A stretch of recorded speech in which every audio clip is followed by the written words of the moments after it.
আজ দমদম ব্যারাকপুর সাংগঠনিক জেলার তরফ থেকে একটি সাংবাদিক বৈঠকের আয়োজন করা হয়।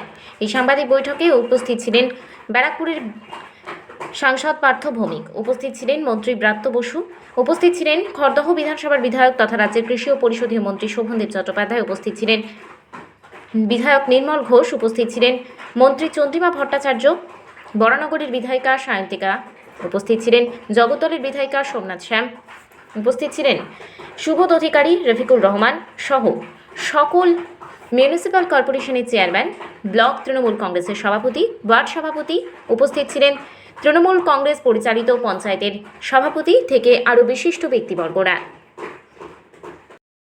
আমাদের মূল কথা হচ্ছে যে আপনারা নেতাজি ইন্ডোর স্টেডিয়ামে 27শে ফেব্রুয়ারি বাংলার মাননীয় মুখ্যমন্ত্রী এবং আমাদের দলের চেয়ারপারসন সর্বভারতীয় তৃণমূল কংগ্রেস তিনি প্রথম সারা ভারতবর্ষের মানুষের দৃষ্টি আকর্ষণ করেন যে ভুয়ো ভোটার গুজরাট, হরিয়ানা বিভিন্ন রাজ্য থেকে নির্বাচন কমিশনারের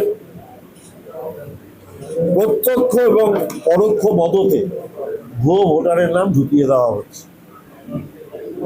মহারাষ্ট্রে লোকসভা নির্বাচনে 3-4 মাসের মধ্যে হওয়া বিধানসভা নির্বাচনে দুটোর ভোটার তালিকা নির্বাচনে ভোটার লিস্টে তারতম্য করলে দেখা যায় যে 6 মাসের মধ্যে 4 লক্ষ নতুন ভোটারের নাম ঢুকেছিল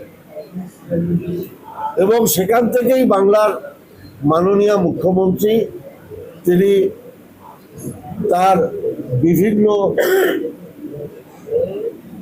সোর্স মারফত এবং তার রাজনৈতিক দূরদৃষ্টি দিয়ে তিনি অনুধাবন করেন যে এর মধ্যে নিশ্চয়ই কিছু পরিকল্পনা আছে এবং সেই সূত্র ধরেই তিনি নেতাজি ইন্ডোর স্টেডিয়ামে নাম ধরে ধরে ঘোষণা করেন যে কাদের নাম কোথায় আছে।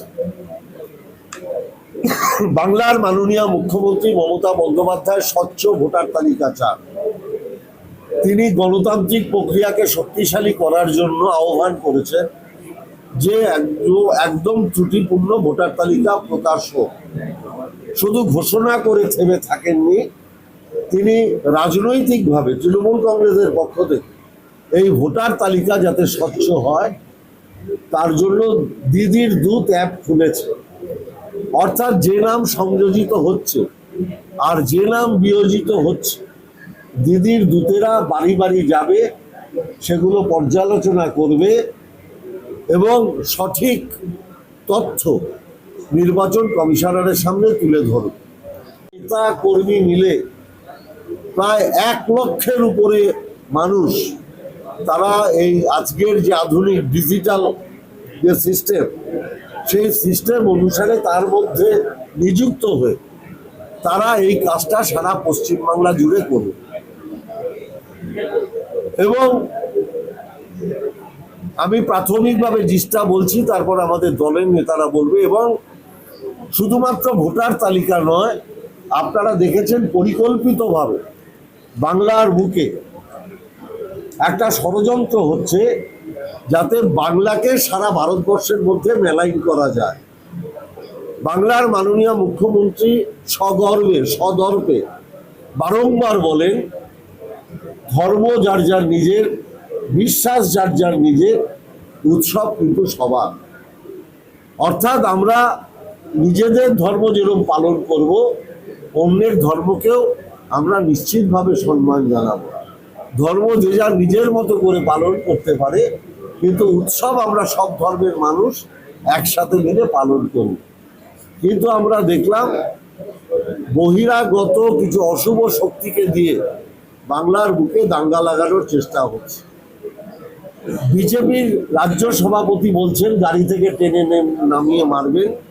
ব্যারাকপুরের প্রাক্তন সাংসদ বলছে যে আমরা উত্তরপ্রদেশ, বিহার, ঝাড়খণ্ড থেকে সব ঢুকিয়ে বাংলার মানুষের উপরে ঝাঁপিয়ে পড়ব।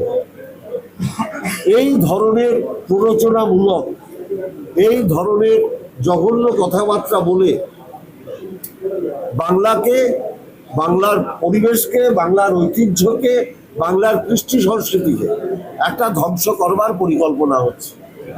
বাংলার মাননীয় মুখ্যমন্ত্রী দ্ব্যর্থহীন ভাষায় বলেছেন যে যারা অভিযোগ করছেন যে বাইরে থেকে লোক এসছে, বর্ডার পাহারা দেওয়ার দায়িত্ব সেই কেন্দ্রীয় সরকারের। তাহলে তারা কি করছিলেন? তারা কি ঢুকতে সাহায্য করেছিলেন? তারাই কি চাইছেন যে ওদের ঢুকিয়ে যাতে এইখানে একটা গন্ডগোল পাকানো যায়? রাজ্য পুলিশ প্রশাসন অসম্ভব ভালো ব্যবস্থা নিয়েছে। ইতিমধ্যে 200 লোক গ্রেপ্তার হয়েছে, 270 জন গ্রেপ্তার হয়েছে। অর্থাৎ পুলিশ প্রশাসন বসে নেই। মমতা ব্যানার্জির নেতৃত্বে, মমতা ব্যানার্জির আমলে বাংলার বুকে শান্তি বিরাজিত থাকবে, এটা বাংলার মানুষ চায়। আমিও আপনাদের প্রচার মাধ্যমকে অনুরোধ করছি যে আসুন সবাই মিলে বাংলার যে কৃষ্টি, বাংলার যে সংস্কৃতি, বাংলার যে রাজনৈতিক পরিবেশ, বাংলায় যে গণতন্ত্র, বাংলায় যেন এই ধরনের সাম্প্রদায়িক উস্কানিমূলক যে কথাবার্তা কিংবা সাম্প্রদায়িক যে পরিস্থিতি তৈরি করবার যে চেষ্টা, আসুন আমরা সবাই মিলে সেটাকে প্রতিহত করি। প্রাথমিকভাবে এটাই আমার বলার। আমি শিক্ষামন্ত্রী ব্রাত্য বোসকে কিছু বলার জন্য